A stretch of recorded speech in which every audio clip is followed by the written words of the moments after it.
is of the essence here? Yeah, all good questions. The prosecutor wants to tell a complete story, and if there are holes in the story, then it potentially affects the persuasiveness of the entire story. So there's one chapter that was in the previous indictment that in our committee process, the select committee process, highlighted this attempt to install Jeffrey Clark as Attorney General. He can't use that. He believes, though, that there are enough other portions of the story, other chapters, which constitute a conspiracy, an intentional effort to prevent the transfer of power, and believes that the evidentiary showing, even with that one story and some other small things removed, survives the Supreme Court's decision and is still persuasive enough to prove these allegations beyond a reasonable doubt. So where does this go next legally? Well, Judge Chutkan still has to decide whether she agrees. My guess is that we'll soon see her issue an order essentially asking for the former president's team to make arguments as to why the things that are remaining in this superseding indictment are immune, do not survive the Supreme Court's ruling. And then she'll have to make some decisions. She may have an evidentiary hearing. My guess is that Jack Smith will say, you can decide this essentially on the papers, on the superseding indictment, our argument as to why it's outside of the scope of immunity, and the president's contrary argument that it should be immunized. I think I don't want to lose here, Ian Basson, the fact that the 4 original charges, they still stand. Those charges: conspiracy to defraud the United States, conspiracy to obstruct an official proceeding, obstruction of and attempting to obstruct an official proceeding, and conspiracy against rights. What does that show you about the immunity decision that these 4 charges stayed in place? Well, I think fundamentally it shows that Special Counsel Smith is quite confident that he still has the facts and the law on his side to obtain a conviction. And I think what's really important to recognize here is this has always been a case that was an independent application of the facts to the law being handled not only at one remove from the political operation of the White House, because it's in the Department of Justice, which historically has operated at arm's length. When I was in the White House, part of my job was making sure that people in the White House did not contact the Department of Justice about individual cases or individual matters, because those are supposed to be handled independently by the Justice Department. But this case has been handled at a secondary remove because the Attorney General, further trying to insulate even the appearance of improper interference, appointed a special counsel. And so this has always been a case that is an independent application of law to facts, notwithstanding the fact that Donald Trump has tried to accuse this of being something orchestrated for political purposes by President Biden. There's no evidence of that. There's all evidence of the contrary. And now, because of the Supreme Court's decision, Special Counsel Smith knows this case is not going to trial before the election. Right. The only thing at stake here is whether the rule of law will find the former president accountable for laws that he broke. That's it. And the fact that the special counsel, with that in mind, knows that this is for the history books, this is long term, and he still believes he has the goods on this, and he's brought all 4 charges again, and as Tim just mentioned, got out first, confident enough to do it now when the timeline really isn't the issue, suggests that even with the Supreme Court's, frankly, in my opinion,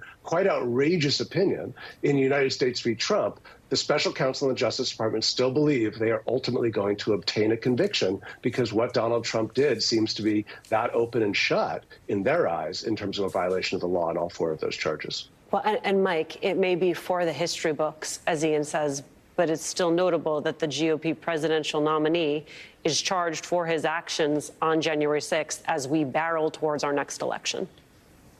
Yeah, you know, the legal thing will grind out over time, but in the court of public opinion, the jury is out and it's going to come back in on Election Day.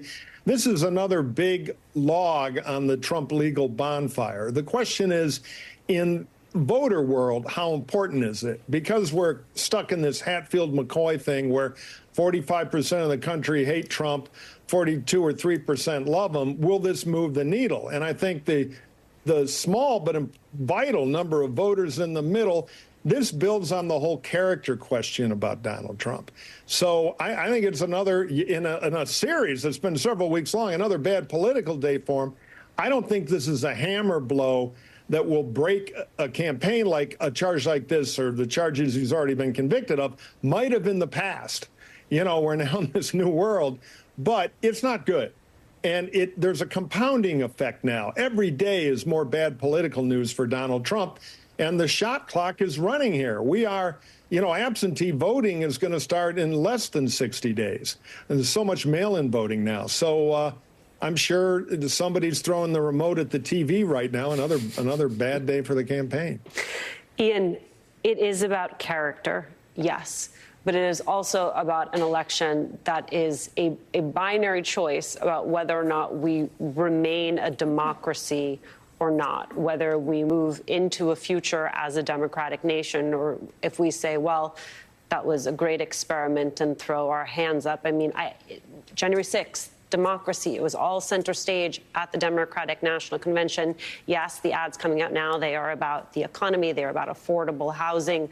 But fundamentally, this question of our democracy continues to undergird this election. And look, I've spent the last 8 years at Protect Democracy trying to warn about the fact that we are witnessing an authoritarian wave around the world in the 21st century that is battering democracies from Eastern Europe to Latin America to here on America's shores. And yet something has shifted in the last month that I think is important for people in my line of work and all of us to understand, which is while warnings about the danger to our democracy are important, and we need to underscore that the reason we're talking about this right now is because the former president tried to overturn the legitimate results of an election. One of the authoritarian's sort of fuels is fear and anxiety. Those are the ingredients on which demagogues and authoritarians thrive. And the kryptonite for authoritarians, frankly, is a sense of hope and joy and laughter. Those are the ingredients in democracies. And so I think one of the nice turns, I think very important strategic turns of the last month, is we are being reminded that while we must be very alert to the dangers of authoritarianism and the dangers a second Trump term would pose to our democracy, we need to remember that our strength, democracy's strength, is in our hope for the future and our positivity. That ultimately can pierce the shield of authoritarianism.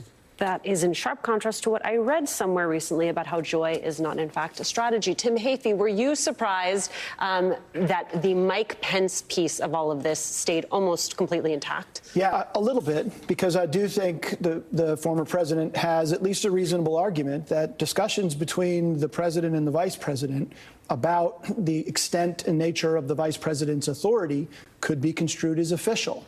So I think what you'll hear from the special counsel is it's either the president acting in his capacity as a candidate, not as president, even though it's a conversation with the vice president, or alternatively, even if it is within the president's official function, it isn't immunized because prosecution of that act would not impair the effective functioning of the executive. That's a really vague standard that the court articulated. It's not really clear what it means. Judge Chutkan will be probably the first to decide. But it is a sign of strength. I totally agree with Ian that the special counsel believes that the vast majority of its case is intact and should go to a jury, even in the face of that Supreme Court immunity ruling. Speaking of the Supreme Court, CBS Sunday Morning, they just released an excerpt of their interview with Supreme Court Justice Ketanji Brown Jackson. And in it, she was asked about this Supreme Court immunity ruling. And she told Norah O'Donnell, quote, "I was concerned about a system that appeared to provide immunity for one individual under one set of circumstances, when we have a criminal justice system that had ordinarily treated everyone the same." I wonder, Ian, if today's developments are confirmation of her fear that there is one specific individual being treated differently. Well, look, I think that when you look around the world at the success that authoritarians have had in the 21st century, in places like Hungary, in places like Venezuela, in places like Turkey, the United States does stand out in a way that we are holding our aspiring autocrat accountable. We did something rare in human history and international affairs in this country, which is our aspiring autocrat left office at the end of one term. Yes, the process was bumpy, but they were turned out by the normal democratic process. So I absolutely share Justice Jackson's concern and her criticism of this case. But I think in a moment where we are being reminded of American exceptionalism, we may still see here the rule of law prevail over the aspiring autocrat. And I think Jack Smith's filing today suggests that he does have the better hand. And Donald Trump, once again, has the losing hand. NBC News, Tim, had some reporting that the Trump team handling this specific case was reviewing the superseding indictment. To what extent does his general strategy, delay, apply here?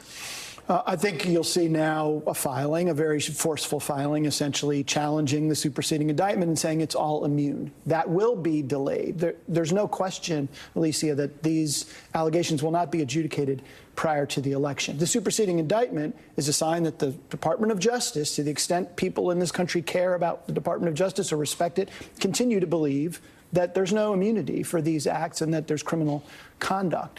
I expect a forceful response to that, both in court and on the courthouse steps or on TV from the former president. His legal and his political strategy seem to be almost on all fours. Indeed. Tim Hafey, I'm always so happy to see you. Thank you so much for joining me in New York. Ian Basson, as always, thank you. Mike Murphy, you are sticking with me. When we come back, quote, I cannot stay silent. Why a former top general is speaking out against Donald Trump.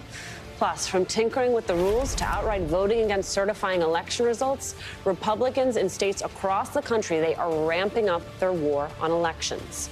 Later in the program, the Georgia bus tour that the vice president and her running mate are doing this week includes stops in deep red parts of Georgia. And there's a strategy behind that. We'll talk about it. Deadline White House continues after a quick break. When we say it'll be on time, they expect it to be on time. Turn shipping to your advantage. Keep those expectations with reliable ground shipping. Thanks, Brandon. With USPS Ground Advantage. Looking for a smarter way to mop? Try the Swiffer Power Mop. An all-in-one cleaning tool that gives you a mop and bucket clean in half the time.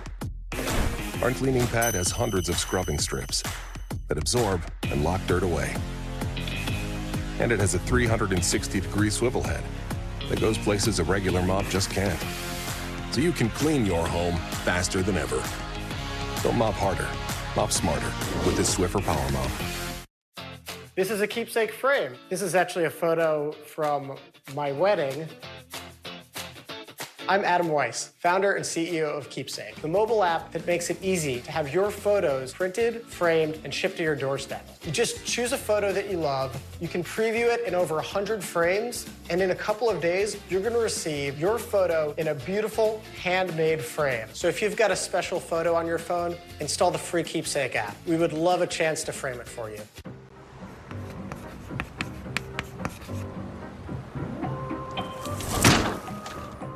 When you're a small business owner, your to-do list can be a lot.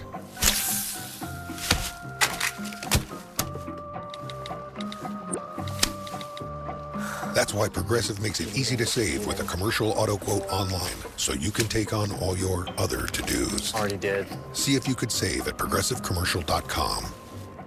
On Chewy, save 35% and shop all your favorite brands. For any taste or any diet, at prices you love, delivered fast. For low prices, for life with pets, there's Chewy. Hi, I'm Jay Jackson. For almost 20 years, Abacus Life has been purchasing life insurance policies from seniors. And in just seconds, you can use the free calculator at abacuspays.com to learn what your policy might be worth. For many of my clients, selling their life insurance to Abacus was right for them and their estate plan. Don't sell or lapse your policy without going to abacuspays.com first. There are no fees and no obligations. Get the real value from your life insurance when you need it with Abacus. Why do couples choose a Sleep Number smart bed? I need help with their snoring. Sleep Number does that. Thank you. During our biggest sale of the year, save 50%.